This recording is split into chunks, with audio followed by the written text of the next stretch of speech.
Joining us now to review some of the headlines of today's newspapers from around the world is Arise News analyst Emmanuel Ifeni.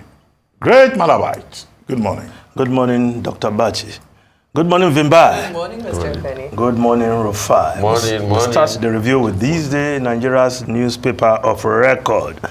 If we start with the lead story, CBN doubles down on monetary tightening again, raises MPR to 24.75% to curb inflation, increases merchant banks' cash reserve ratio to 14% from 10%, urges federal government to address food security, implement agricultural policies to improve supply. Apex Bank seeks to expedite banks' recapitalization. Cardoso insists all verified FX backlogs settled. $2.4 billion ineligible security agencies probing dubious transactions.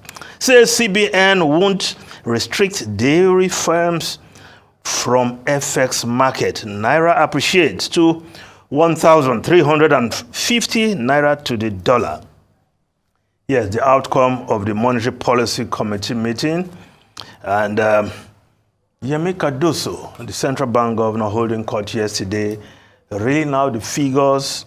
Of course, the whole idea is to curb inflation with that tightening of the monetary policies by raising the MPR to 24.75%. At the end of the day, whether it is textbook economics, Ruben, whether it is motor park economy. There used to be economists back in the day called the motor park economists, right?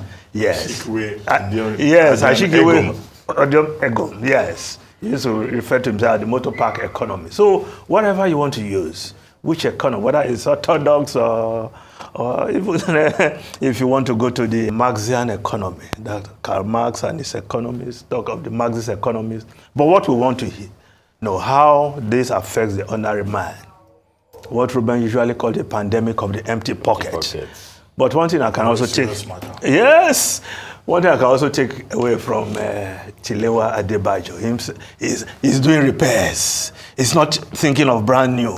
So we are all in this together. Yes. The panel beaters are having a good time. Yes, trying to refurbish, revive old cars. Because unless you are a member of the House of Rep or in the Senate, don't think of buying a brand new Jeep in this economy, right? But there are a few things that we also have to just look at. The backlog of FX cleared. I think that's kudos to the central bank governor and his team. And the other aspect of it, the $2.4 billion considered ineligible because they're more or less fraudulent transactions, to put it in clear terms. And I'm happy to hear that the security agencies are probing that. But for the due diligence of the central bank governor in auditing that so-called $7 billion FX backlog, $2.4 billion will have just left this economy, and some people who have just been smiling all the way to different banks on our common patrimony. So we need to get to the root of that matter now that security agencies are probing those ineligible FX backlog, not properly documented, cannot trace some of the companies. We should trace those behind those transactions and get them. But let's just look at other stories quickly. Of course, above the lead, the second lead, Tinubu, we must treat kidnappers as terrorists. They are cowards. Zamfara is under serious siege. Governor laments, warns local insecurity may be threat to entire North. Kuka to federal government. Interrogate persons with claims of ties with bandits. Gumi says meeting with security agents productive without animosity. Yes, Sheikh Gumi, his relationship with those we call bandits, it's good that the security agencies are also having conversation with him, to put it mildly. Because to justify this bandits. Oh, they have these grounds. Oh, government should do this for them. Oh, let's go and interface with them. And they are causing havoc, killing people, taking people captive, collecting huge ransoms, both publicized and unpublicized. And they are saying we should discuss with them. I think the security agencies need to act on some of the information they must have retrieved from Sheikh Gumi in that conversation. Yes, he said it was a cordial conversation. We'll leave it at that. Now, the Guardian newspaper, CBN, concedes growth for foreign capital inflow as Naira nears 1,300 Naira to the dollar. And the Business Day newspaper also reporting business and, of course, the rates. CBN hikes rate again in push to tame inflation.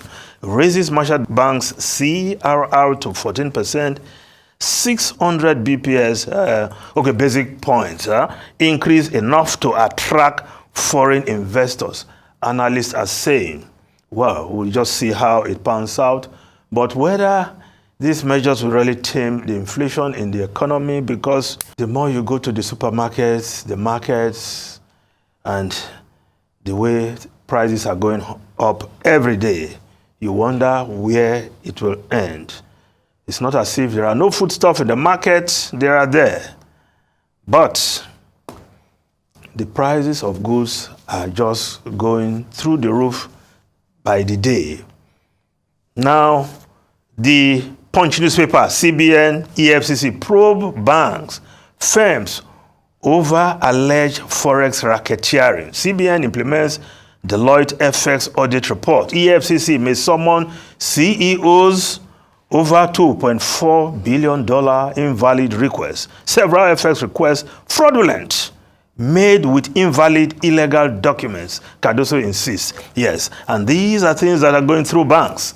So it's good to hear that the banks are also being investigated so that all those huge profits are not also having a leg that is fraudulent. Now, the Daily Sun newspaper, 2023 elections.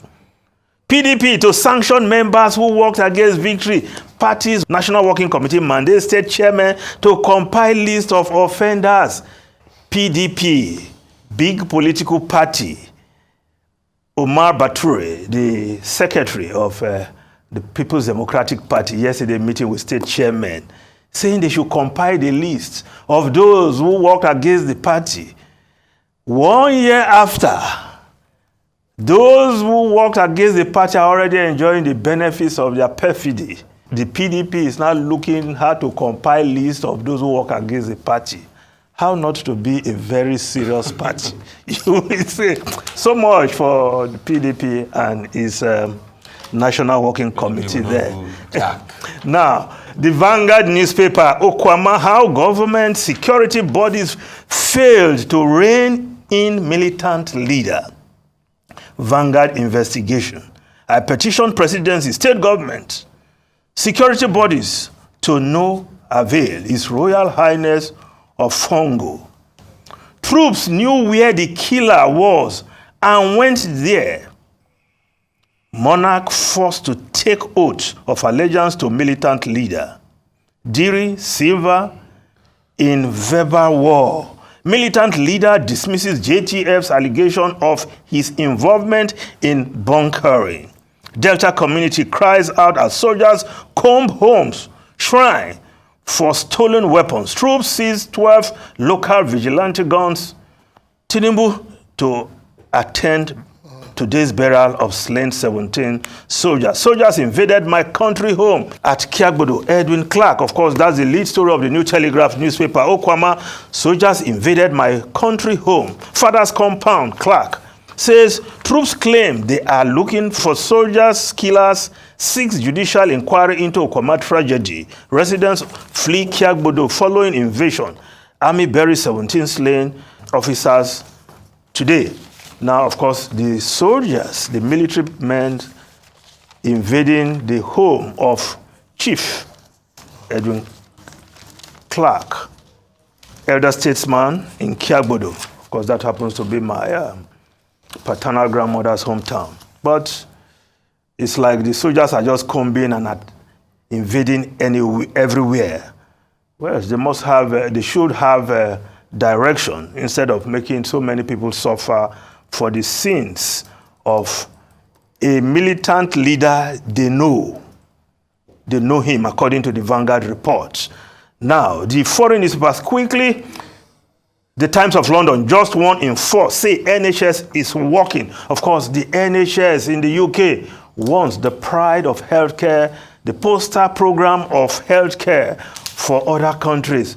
But only 1/4 of Britons believe that the NHS is working. Of course, the system has also been hit by the exit of medical personnel, what we call JAPA in Nigeria. Of course, the UK, they're also having their own tastes of what we are suffering here, because those who go there, register from other countries, register as British registered doctor, they use that certificate to go elsewhere and get better pay. So it's not only Nigeria that is suffering that. Now, the Washington Post newspaper, the old bridge just fell down. Of course, talking about the Baltimore Bridge. After losing power, huge cargo ship plunges into key bridge in Baltimore. 6 construction workers presumed dead, yes. And of course, the collapse deals blow on the economy, with shipping halted at the crucial port. Ruben Rufai and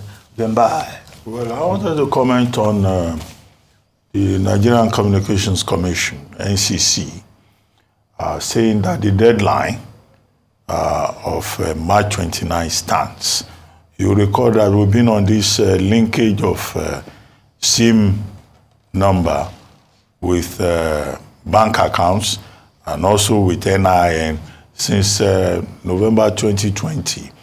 And the NCC keeps saying if people do not link their phone numbers, their SIM cards with the identification for security reasons, for monitoring purposes, that they would lose their numbers. So the second deadline is this Friday, March 29.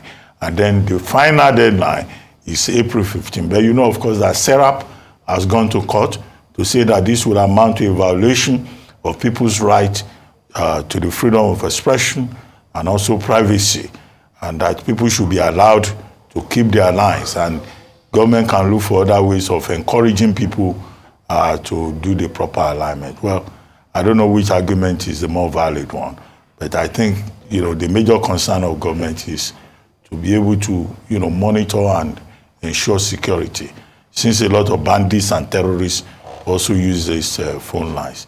As of the last deadline, even MTN said they had blocked over 4 million lines. And if people do not, you know, do the proper alignment, you could have over 40 million lines being blocked eventually.